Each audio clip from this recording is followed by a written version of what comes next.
अमरा राम जी, बहुत सारा जी, धन्यवाद। शाहजहाँपुर बॉर्डर धन्यवाद। से हमारे साथ जुड़ने के लिए बड़े महत्वपूर्ण मोर्चे पे आप हैं।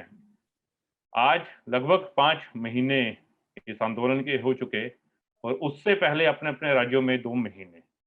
तो लगभग आधा साल से ज़्यादा इस आंदोलन के अंदर हम लोग हैं। बहुत महत्वपूर्ण जी, आंदोलन।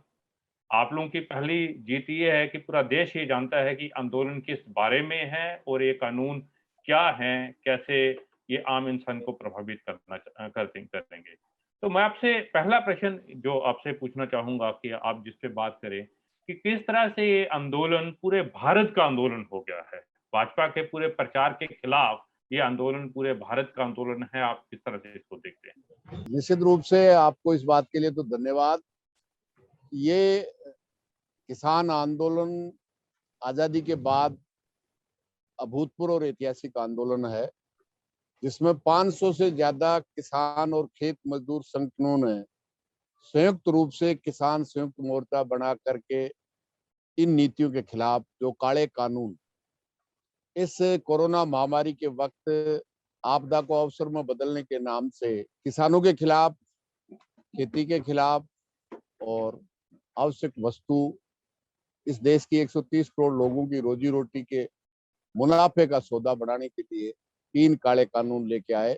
और उसी वक्त इस देश के मेहनत कश के जितने भी संघर्षों के माध्यम से जो मेहनत कश मजदूर कर्मचारी के हित में जितने कानून थे उन सबको समाप्त करके इस जी, देश जी। के कंपनियों और विदेशी कंपनियों को लूटने के लिए इस देश के मजदूर को उनके हवाले किया और खेती और रोजी और रोटी को भी इस कोरोना महामारी के वक्त हवाले किया। और इसके खिलाफ जून में जब अध्यादेश के माध्यम से ये लेके आए तो देश के संविधान के खिलाफ है, क्योंकि खेती से संबंधित और खेती विपणन से संबंधित कोई भी कानून राज्य सरकार बना सकती है, लेकिन देश की सरकार ने राज्यों के अधिकारों पर अतिक्रमण करते हुए 3 काले कानूनों का अध्यादेश जून में लेके आए। और उसके खिलाफ पूरे देश के किसान और खेत मजदूर संगठनों ने पूरे देश में इन कृषि कानूनों की प्रतियों की होलियां जलाने का काम किया। और फिर तमाम देश के किसान और खेत मजदूर संगठनों ने मिलकर के इनके खिलाफ आंदोलन चलाया। और ये देश में पहला आंदोलन है जब 26 नवंबर को एक तरफ देश के किसान और खेत मजदूरों ने दिल्ली कूच का आह्वान किया और उसी दिन पूरे देश के मजदूर और कर्मचारियों ने इस देश में इन नीतियों के खिलाफ भारत बंद का आह्वान किया। पहली घटना है जहां इस देश का किसान हो, खेत मजदूर हो या मजदूर हो या कर्मचारी हो, सब ने मिलकर इन उदारीकरण, निजीकरण और वैश्वीकरण की नीतियों के खिलाफ जो लगातार लड़ रहे थे, पहली बार देश का हर मेहनतकश जिन नीतियों से किसान कर्जे में दबकर आत्महत्या कर रहा है, नौजवान बेरोजगार हो रहा है, मजदूर की रोजी रोटी छीनी जा रही है, काम के घंटे बढ़ाए जा रहे हैं, हायर एंड फायर किया जा रहा है, जिस तरह से भी। और इन नीतियों का नतीजा है कि आम जनता बेहाल है और कंपनियां मालामाल। इस देश के किसान ने, खेत मजदूर ने मिलकर के इस आंदोलन को चलाया है। निश्चित रूप से बहुत बड़ी एकता, मेहनत कश की इस देश में एकता और उन नीतियों के खिलाफ जो देश की हर संपत्ति, चाहे वो शिक्षा हो, चिकित्सा हो, बैंक हो, बीमा हो, रेल हो, हवाई अड्डा हो, बंदरगाह हो और इवन अब खेती और रोटी को भी इन कंपनियों के हवाले करने का काम किया। इनके खिलाफ संघर्ष पहले भी 91-92 से, जब से इस देश में ये नीतियां लागू की गई है, उसी वक्त से चालू है। लेकिन एक बहुत बड़ा संयुक्त आंदोलन जिसने सबसे बड़ी उपलब्धि हासिल ये की है, जो भारतीय जनता पार्टी के शासन में आने के बाद इन उदारीकरण, निजीकरण और वैश्वीकरण की नीतियों को बहुत तेजी से लागू करने का काम किया। और दूसरी तरफ इस देश की मेहनतकश जनता को धर्म, जाति, क्षेत्र और भाषा के नाम से बांटने का काम किया। निश्चित रूप से उन सब की एकता आज इस आंदोलन में तमाम धर्मों के लोग, चाहे हिंदू हो, मुसलमान हो, सिख हो, ईसाई हो, बौद्ध हो, जैन हो, तमाम के तमाम इस देश में जितने धर्मों को मानने वाले लोग हैं, उन सब की इसमें भागीदारी है, तमाम जातियों की भागीदारी है, तमाम क्षेत्रों की भागीदारी है। और पहली बार इस देश की आम मेहनतकश जनता इस आंदोलन के साथ है। और निश्चित रूप से देश का किसान और मजदूर बचेगा तो देश बचेगा। कंपनियां मालामाल होने से देश खुशहाल नहीं होता। और इन नीतियों के खिलाफ जिस तरह का जबरदस्त अभूतपूर्व और ऐतिहासिक आंदोलन ये आगे बढ़ रहा हाँ। है, मैं अब समझता हूँ निश्चित रूप से इसको बहुत बड़ा जन समर्थन मिला है। तन मन और धन से तमाम मेहनतकश लोगों ने बहुत बड़ा योगदान जी इस अमराज जी। आंदोलन में दिया। हाँ। अमर जी, हम ये जानना चाह रहे थे कि आपने जैसे बोला कि पूरे जिसकी एकता बन रही है तमाम तबकों की, पर जो भाजपा का पहले से प्रचार था कि ये सिर्फ पंजाब और हरियाणा का आंदोलन है, जो बार-बार बोल रहे थे कि पंजाब और हरियाणा का है, पर आप तो व्यक्तिगत तौर पे हमने देखा मध्य प्रदेश, उत्तर प्रदेश के अंदर भी आप लोग महापंचायत करके आए। आपके संयुक्त किसान मोर्चा के साउथ के विशाखापट्टनम से लेके बेंगलुरु तक के पंचायतों के अंदर गए, किसान पंचायतों के अंदर। तो ये किस तरह से पूरे भारत का आंदोलन बना जो भाजपा के प्रचार के खिलाफ, उस पे आप अगर बोल पाएँ? अ, तय रूप से देश की सरकार जिन कंपनियों की दलाल के रूप में स्थापित हुई है, जिस पिछले 6-7 साल के शासन में केवल और केवल देशी और विदेशी कंपनियों की दलाल के रूप में साबित हुई है, उसने इस आंदोलन को बदनाम करने के लिए ये पहला मौका है जो इस देश की भारतीय जनता पार्टी की नरेंद्र मोदी सरकार को गले की फांस ये आंदोलन बना है। क्योंकि इस आंदोलन को बदनाम करने के लिए न केवल पंजाब का कहा बल्कि खालिस्तानियों का कहा, पाकिस्तानियों का कहा, नक्सलवादियों का कहा, जितना बदनाम कर सकते थे वो सब तरह से बदनाम करने की कोशिश की। न केवल बदनाम करने की कोशिश की बल्कि साजिशें रचने का काम किया। लेकिन आप देखेंगे कि शाजापुर खेड़ा बॉर्डर जहाँ 16 प्रांतों के लोग यहाँ आए और जब किसान संयुक्त मोर्चे ने आह्वान किया, 4 घंटे के लिए रेल रोको का आह्वान किया, रेल रोको पूरे देश में हुआ। और जब पूरे देश में भारत बंद का आह्वान किया तो पूरे देश में भारत बंद और चक्का जाम और रेल जाम करके ये साबित कर दिया कि न केवल पंजाब, हरियाणा, राजस्थान या उत्तर प्रदेश बल्कि पूरे देश के कश्मीर से लेके कन्याकुमारी, गुजरात से लेके आसाम और नागालैंड तक तमाम देश के लोगों ने इस आंदोलन को समर्थन दिया है। न केवल समर्थन दिया है बल्कि तन से, मन से और धन से सहयोग किया है। यहाँ राजस्थान का शाजापुर खेड़ा बॉर्डर पे हुँ। राजस्थान के अलावा हरियाणा, गुजरात, महाराष्ट्र की महिलाएं हजारों की संख्या में यहाँ आई हैं। अ, तमाम पश्चिमी जी हाँ। बंगाल हो, आंध्र प्रदेश हो, केरल हो, तमाम देश के तेलंगाना के लोग हों, हर प्रांत के लोग, आसाम हो, हर 16-17 प्रांतों के लोग इस शाहजहाँपुर खेड़ा बॉर्डर में आए हैं, काफी दिनों तक रुके हैं, उस सर्दी में आए हैं। इस किसान के जिस तरह से विस्तृत होता गया, देशव्यापी होता गया और अब तो देशव्यापी भी नहीं है, दुनिया में भी बहुत से देश ऐसे हैं जो इस किसान आंदोलन के पक्ष में समर्थन किया है, रैलियां की हैं, सभाएं की हैं और देश की सरकार को इस बात के लिए आगाह किया है कि देश के किसानों से उनकी समस्याओं का समाधान बात के माध्यम से करे। लेकिन इस देश की सरकार इससे ज्यादा फासिस्ट सरकार नहीं हो सकती, इससे ज्यादा संवेदनहीन सरकार नहीं हो सकती कि 6 महीने से ज्यादा समय के बाद में भी 5 महीने आंदोलन के बाद, आधे साल के बाद में भी सरकार उन समस्याओं का समाधान करने के लिए तैयार नहीं है।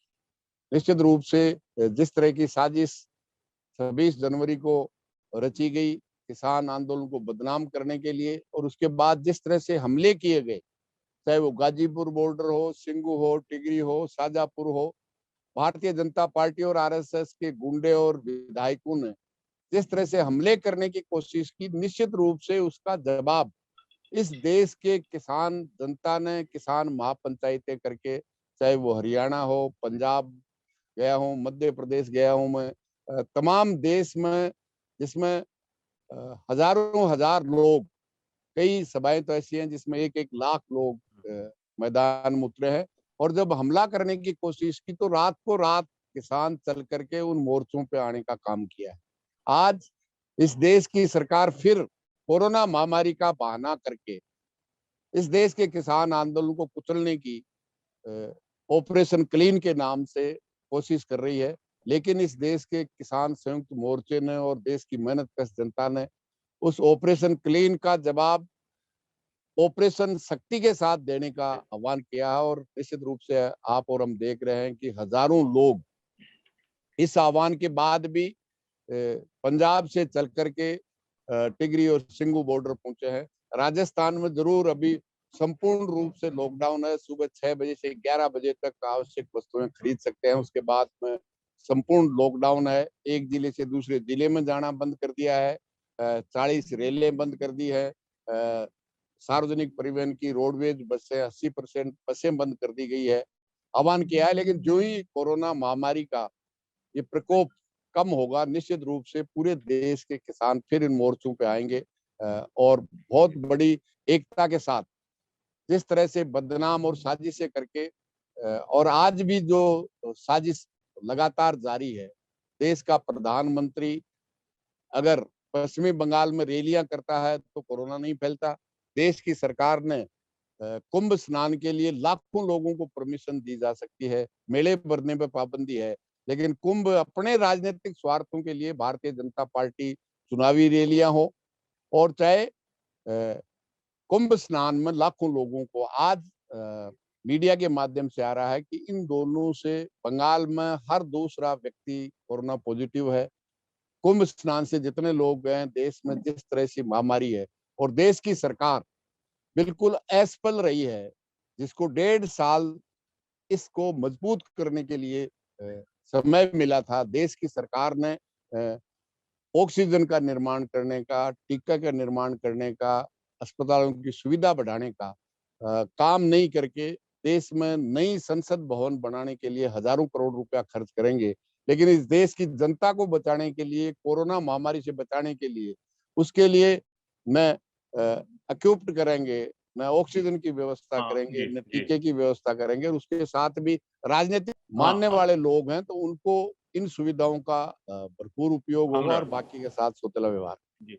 आगे जी। बढ़ने से पहले आपने हिंट किया था कि बहुत महत्वपूर्ण बात कि इस आंदोलन के शुरुआत से ही भारत का किसान और मजदूर, यानी कि 2 मेहनतकश तबका किसान, खेत मजदूर और मजदूर इकट्ठे सड़क के ऊपर हैं। ये कोई छोटी घटना नहीं है। ये अगर आप देखेंगे क्लासिकल मार्क्सवादी होने के नाते ये बहुत महत्वपूर्ण है। इन साम्राज्यवादी ताकतों जो उपनिवेशवाद की नीतियां हैं उनके खिलाफ, नव उदारवाद की नीतियां, और साथ में ये जो सांप्रदायिक फासिस्ट सरकार है इनके खिलाफ। तो आप इसको कैसे देखते हैं? क्योंकि ये तो सिर्फ 3 कानूनों की लड़ाई है। आप भविष्य में इस ताकत को कैसे देखते हैं? इस एकता किस दिशा की तरफ जाती दिखती है भारत के राजनीतिक परिदृश्य के तौर पे?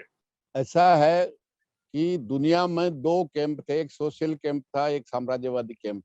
जब 90-91 में सोशल कैंप सोवियत रूस का विघटन हुआ, उसके बाद में उदारीकरण, निजीकरण और वैश्वीकरण की नीतियां पूरी दुनिया में वर्ल्ड बैंक, IMF ये दुनिया में लागू की गई। लेकिन निश्चित रूप से संघर्ष करते करते सब मेहनतकश जिनका इन नीतियों का विपरीत असर पड़ा है, क्योंकि इन नीतियों से कुछ मुट्ठी भर लोग, दुनिया की संपत्ति कुछ मुट्ठी भर अमीरों के पास इकट्ठी हो गई और उसका नतीजा आप और हम देख रहे हैं। न केवल भारत में ये मजदूर, किसान, मेहनतकश एकजुट होकर इन नीतियों के खिलाफ लड़ रहे हैं, बल्कि पूरी दुनिया में लड़ रहे हैं।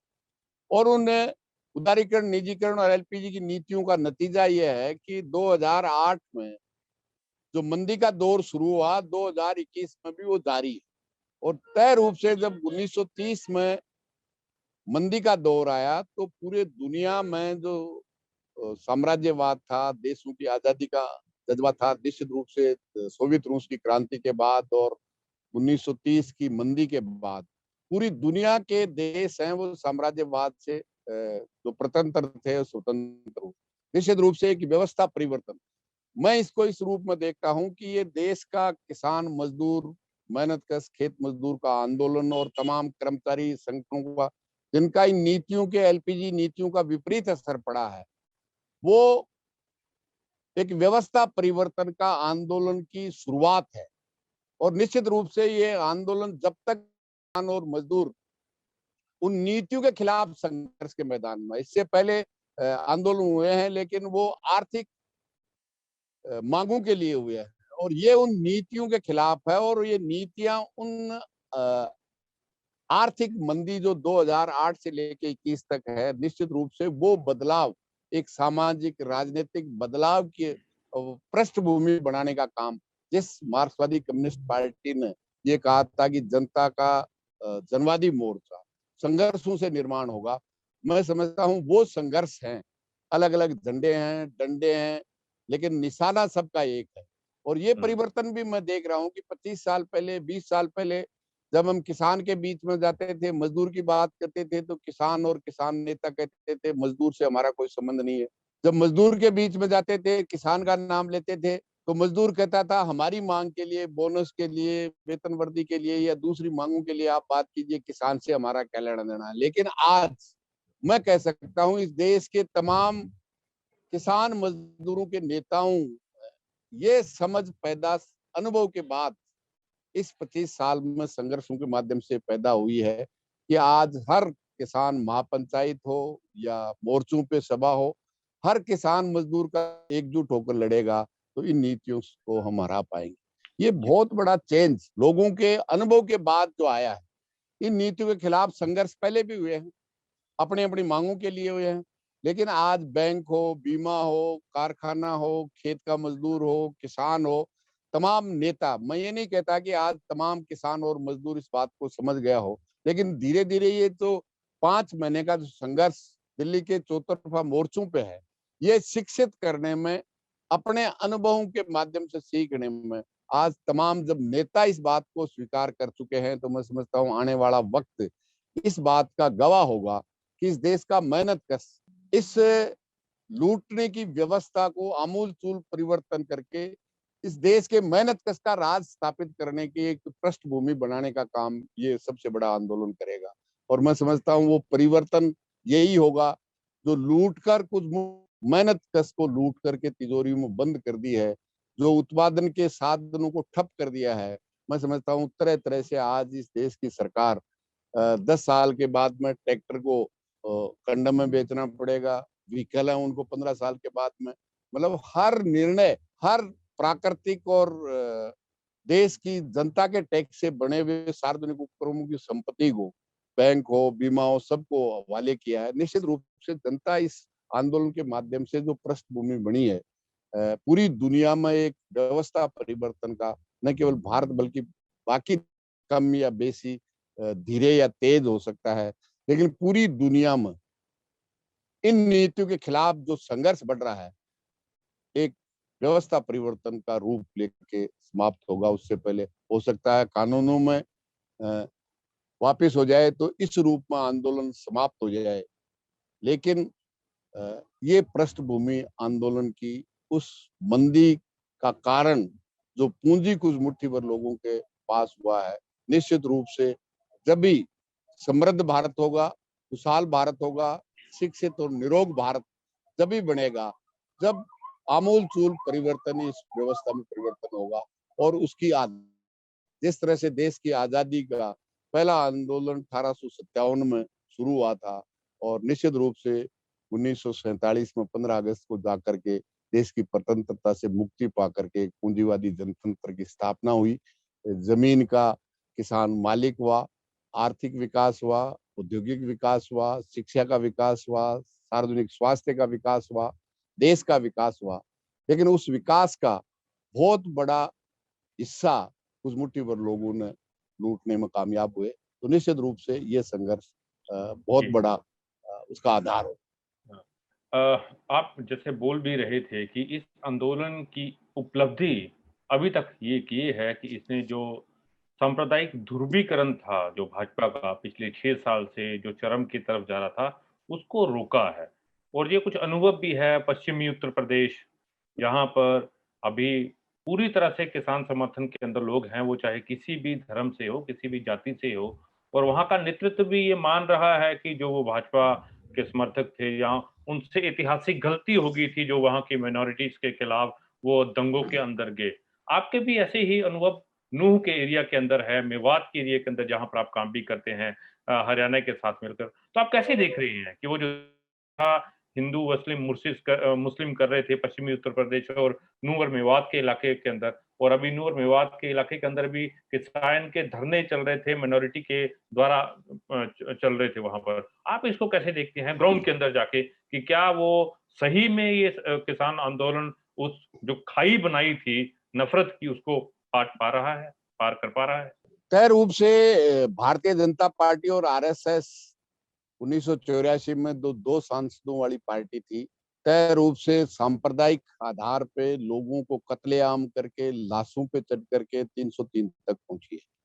और जिस तरह से मुजफ्फरनगर उत्तर प्रदेश की आपने चर्चा की, आजादी के पहले भी और आजादी के वक्त भी जिस तरह के कत्लेआम थे, लेकिन उस पश्चिमी यूपी में न केवल आजादी के वक्त, न केवल भारतीय जनता पार्टी और आरएसएस के रथ यात्रा के वक्त जब पूरे देश में सांप्रदायिकता की आग लगी हुई थी, उस समय भी नहीं हुआ था। लेकिन योजनाबद्ध ढंग से मुजफ्फरनगर में जिस तरह से प्लांट वे में किया गया, जिसमें 65 लोगों की हत्याएं हुई, हजारों लोगों को कैंप में रहना पड़ा। लेकिन आप देखेंगे कि 28 जनवरी 2021 को जब हमला किया गया गाजीपुर बॉर्डर में, तो जिनके 45 लोग मारे गए थे, हजारों लोग गए थे, रात को ही उन्होंने आह्वान किया कि रातों रात अपने ट्रैक्टर ट्रॉलियां लेकर के वो अल्पसंख्यक वहां पहुंचे। सबसे बड़ी न केवल जो इस सांप्रदायिक दंगे से जो भारतीय जनता पार्टी के पक्षधर हो गए थे, वो किसान पहले आए, उसके बाद में अल्पसंख्यक आए। और आप ये भी देखेंगे कि जिस मेवात के लोगों को राजस्थान में बहुत से लोगों को, पशुपाल मेवाती लोगों को मौत के घाट उतारा गया, जिस तरह से सांप्रदायिकता का प्रचार किया गया, आप उस मेवात में चाहे वो शाजापुर खेड़ा बॉर्डर हो, चाहे वो गाजीपुर हो, वहां के एक एक घर से एक एक बोतल दूध की लेकर पहले दिन से, जहां शाजापुर खेड़ा बॉर्डर 13 दिसंबर से लगातार आज भी रमजान के वक्त भी वो मेवात की चाय आज भी मिल रही। और इतना बड़ा उसका प्रभाव है, घर घर से एक बोतल दूध का मतलब है उसका बच्चा हो, बुजुर्ग हो, महिला हो, सब के सब उससे जुड़ गए। सुनेड़ा जुरेड़ा एक बॉर्डर है जो राजस्थान के मेवात में भरतपुर जिले और हरियाणा के बॉर्डर पे सुनेड़ा जुरेड़ा, जब हम लगाने के लिए गए थे तो मुश्किल से 800,000 लोग होंगे। लेकिन वही 20-25 दिन बाद में जब वहां किसान महापंचायत की गई, तो 25 से 30,000 लोग मेवात के, जिसमें 90% मेवाती थे, जिनको भयभीत कर दिया गया था, उस भय से मुक्त हुए हैं और एकता स्थापित की है। न केवल हिंदू मुसलमान की एकता हुई है, बल्कि राजस्थान में जिस तरह से मीणा और गुर्जर, जो पूर्वी राजस्थान में जिनको जातियों को संघर्ष के मैदान में उतारा गया, लड़ाया गया और दूरियां बनी थी, उनमें भी आज सबसे ज्यादा महापंचायतें राजस्थान में हुई है। पूरे राजस्थान में हुई है, लेकिन पूर्वी राजस्थान में इतनी जबरदस्त हुई है कि एक एक गांव से वही मीणा और गुजर, एक एक गांव से जहां कोई किसान संगठन नहीं है, निश्चित रूप से जिन्होंने केवल और केवल जातियों की पंचायतें की है, पहली बार इस आंदोलन के चलते हुए किसान महापंचायतें की है और तन मन और धन से इस शाजापुर खेड़ा बॉर्डर को मदद करने का। और नतीजा यह है कि जो 2 लाख का माइक सेट, जिसमें 2 लाख रुपए हमने किराया संयुक्त मोर्चा शाजापुर खेड़ा बॉर्डर चुका दिया था, एक गांव ने 2 लाख का माइक। और एक उदाहरण नहीं है, ऐसे अनेकों उदाहरण हैं जहां एक एक गांव ने 1.5 लाख, 2-2 लाख, 3-3 लाख रुपया इकट्ठा करके तन से, मन से और धन से सहयोग किया और एकता की है। न केवल जाति की एकता, राजस्थान के अलावा हरियाणा में जाति के नाम से जाट और गैर जाट को क्या आपस जात में है? भारतीय जनता पार्टी ने, जहाँ मुसलमानों की संख्या बहुत कम है, हिंदू मुसलमान नहीं कर सकते, तो जाट और गैर जाट के नाम से 4 दिन तक हरियाणा को जलाते रहे। हरियाणा और देश की पुलिस देखती रही। आज वही हरियाणा, चाहे वो जाट है चाहे गैर जाट है, किसान है या मजदूर है, और उसका नतीजा आज हरियाणा में यह है कि हरियाणा का मुख्यमंत्री हो, उप मुख्यमंत्री हो, कोई मंत्री हो, केंद्र का मंत्री हो, हरियाणा के किसी गांव में उतर नहीं सकता, अपने गृह नहीं जा सकता। आज पिछले 3 महीने से हालत है पूरे देश में। इस भारतीय जनता पार्टी ने धर्म, जाति, क्षेत्र, भाषा के नाम से मेहनत कश को बांटो, और एक ही नारा जो अंग्रेजों का था, बांटो लूटो राज करो, जिसपे भारतीय जनता पार्टी की सत्ता तक पहुंची है, उसका सबसे बड़ा माकूल जवाब इस 5 महीने के तपस्या ने पूरे देश के मेहनत कश को एक करने का काम किया है। और यही आधार सबसे बड़ी उपलब्धि के रूप में है कि जिनको बांट के लूटने का काम कर रहे थे, उस एलपीजी की नीतियों के खिलाफ, इस सांप्रदायिकता के खिलाफ, इस जातिवादी जहर के खिलाफ, स्वर्ण और दलित के बीच में जो विभाजन पैदा करने की कोशिश कर रहे थे, आज वो दलित भी हैं, स्वर्ण भी हैं। एक भी जाति ऐसी नहीं बची है, एक भी धर्म के लोग ऐसे नहीं बचे। मैं समझता हूँ यही भारतीय जनता पार्टी की बांटो लूटो राज करो की नीति का सशक्त जवाब इस किसान आंदोलन दिया है। और निश्चित रूप से यही इस देश की आजादी के आंदोलन की खूबसूरती थी कि देश के बंटवारे के बाद में भी भारत एक धर्मनिरपेक्ष राष्ट्र के रूप में संविधान अंगीकार किया, देश की राजनीति को अंगीकार किया, और जिसको छिन्न भिन्न इस देश की सरकार ने संविधान, संवैधानिक संस्थाओं को जिस तरह से नेस्ताभूत किया है, चाहे वो सर्वोच्च न्यायालय हो, चाहे वो ईडी हो, चाहे वो चुनाव आयोग हो, चाहे वो संसद हो, जिस तरह से इस कानूनों को मैं तो 20 साल तक राजस्थान की विधानसभा में रहा हूँ, एक भी सदस्य अगर डिवीजन मांगता है, वोट मांगता है तो वोट होता है, लेकिन इन कानूनों को पास करने में देश की संसद को धत बताने का काम किया गया।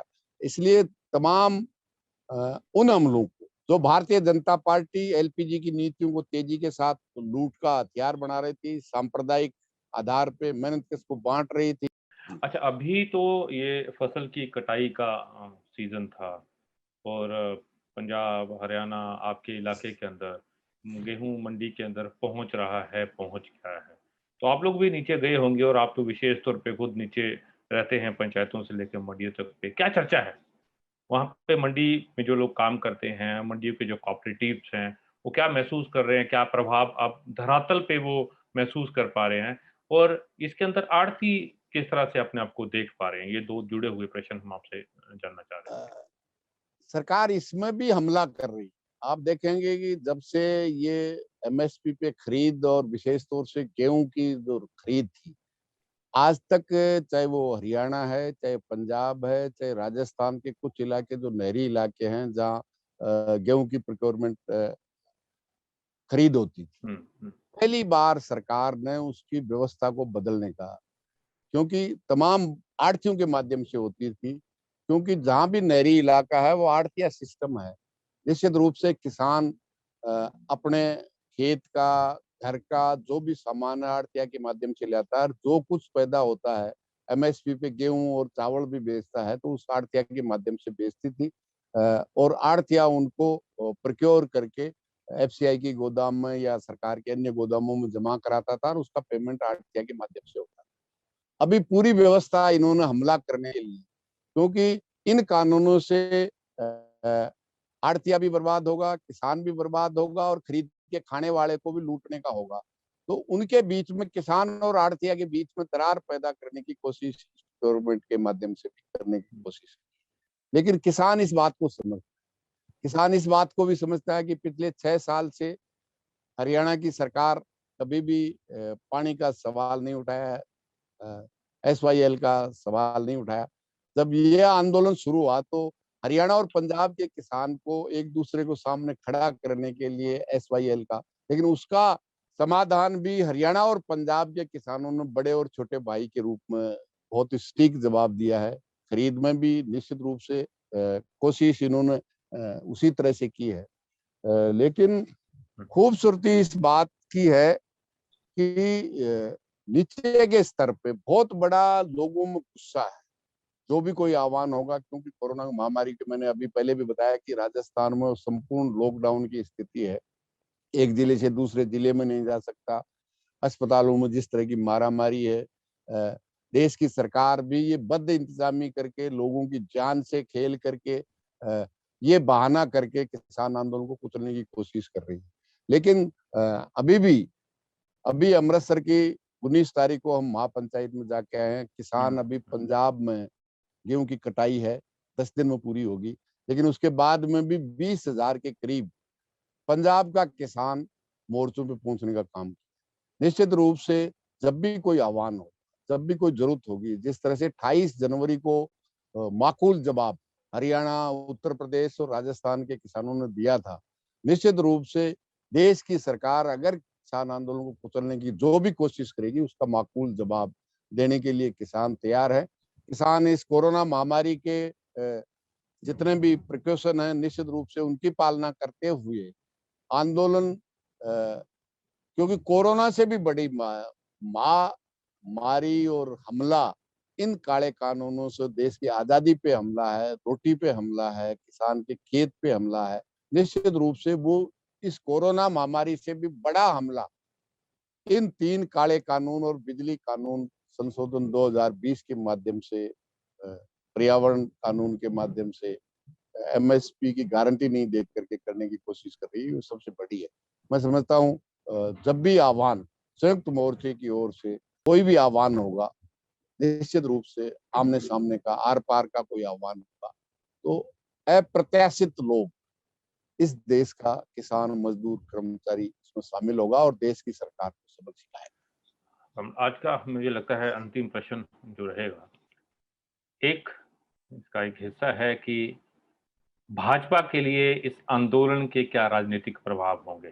जिस तरह से उसका विरोध हरियाणा, पंजाब, उत्तर प्रदेश, हर राजस्थान के अंदर फिजिकल हो रहा है, उनके एमएलए एमपी जनता में नहीं जा पा रहे हैं, तो आपको क्या लगता है कि उसका कुछ राजनीतिक नुकसान होगा या अल्टीमेटली राजनीतिक हवा उनके पक्ष में रहेगी? और इस आंदोलन को उसके साथ आप किस दिशा की तरफ देखते हैं जाते हुए, किस मोड़ की तरफ ये जा रहा है? भारतीय जनता पार्टी और नरेंद्र मोदी 2014 में जो वायदे करके इस देश की जनता के साथ आए थे, चाहे वो किसान के साथ वायदा हो कि स्वामीनाथन की आयोग की रिपोर्ट, हम लागत की 1.5 गुनी देंगे, इस देश में जो भयंकर बेरोजगारी है, हर साल 2 करोड़ को नौकरी और काम देंगे, काला धन जो 80 लाख करोड़ विदेशी बैंकों में इस देश के नेता, अफसर और पूंजीपतियों ने इस देश की जनता को लूट करके विदेशी बैंकों में जमा है, वो पाई पाई हम 100 दिन में वापस लाने का एक भी वायदा पूरा करने। मैं समझता हूँ इस आंदोलन ने पूरे देश के पैमाने पर और विशेष तौर से जो नौजवानों के बीच में सोशल मीडिया के माध्यम से, बड़े बड़े नारों के माध्यम से जो मोदी फोबिया पैदा किया गया था, वो स्पष्ट हो गया है।